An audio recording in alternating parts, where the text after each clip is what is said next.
sisters, brothers, comrades, I'm going to disappoint you because the speaker was to be Councillor Dave Nattis, the leader of the Socialist Party group on Coventry City Council, but he has an important union event and couldn't make it. Like Tommy, Dave only claimed the average skilled worker's wage when he was actually a Member of Parliament, and the same applies now he's a Socialist councillor too. So you've got me, the deputy leader, but don't tell him, there's only two of us. But, I bring you also support of all the Socialist Party councillors in England and Wales, and also the Socialist Party itself, which is part of the Committee for the Workers International in many countries, which in turn is part of Solidarity. And I remember one phrase that Tommy used to utter a lot during the mass campaign against the poll tax was that an injury to one of us is an injury to all of us. And when one is injured,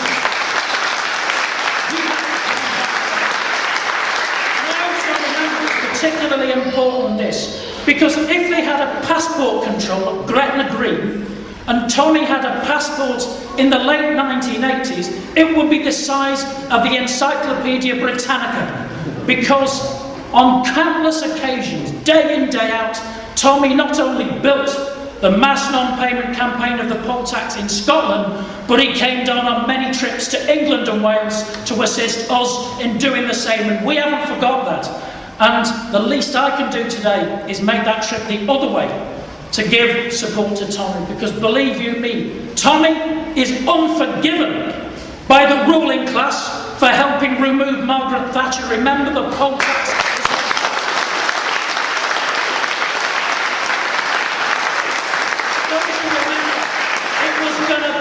Flagship. She was going to ride over our whitened bones. We were just a few lefties. We weren't going to take her on. Well, they thought wrong. They thought without taking into account the determination of ordinary working people led by individuals like Tommy Sheridan.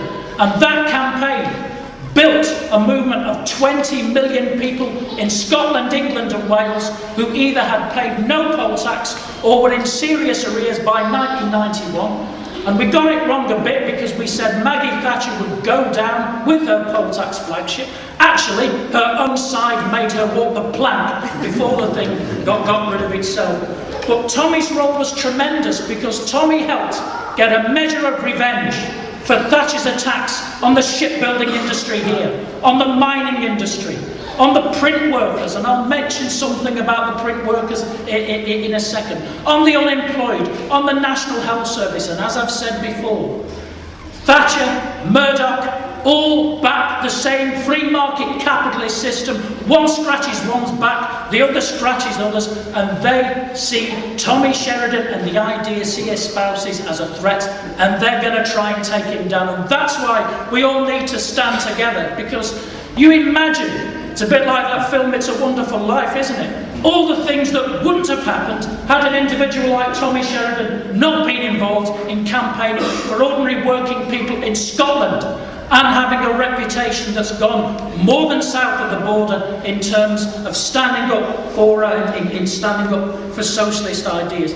I also need to make special mention about the print workers, because that great moral compass of the media, Murdoch, sacked 5,000 of them, and there was a huge dispute in Wapping in East London.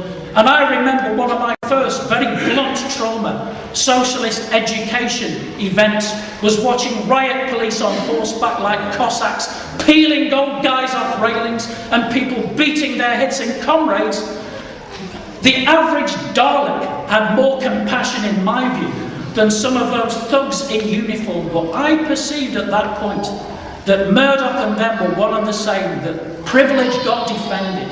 And isn't it a disgrace that some people who call themselves socialist chose to sit with him after all that went on?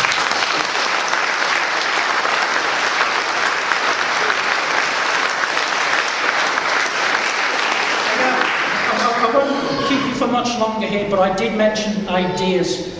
And ideas have been mentioned before. And ideas, times come, and we need socialist ideas now. With the situation with Northern Rock in my city in Coventry, the housing register has almost doubled because people can't be housed. That was in a former city that produced cars like Jaguar, where industry is now being denuded. We have a housing minister, Caroline Flint, with a heart made of the same substance as her surname, who doesn't just want unemployed people to sing for the supper, but to keep the very roof over her head. I remember on the elections where Dave Nellis recently got elected by a thumping big majority as a councillor again. One of our supporters in a thing we have called the Hillfield Socialist Group, where we bring people together, came forward and had a visit from the Labour candidate and pointed to Dave's picture in the window and said, well, if you vote for him, you might as well vote Tory. She said straight back, no, if I vote for you, I might as well vote Tory.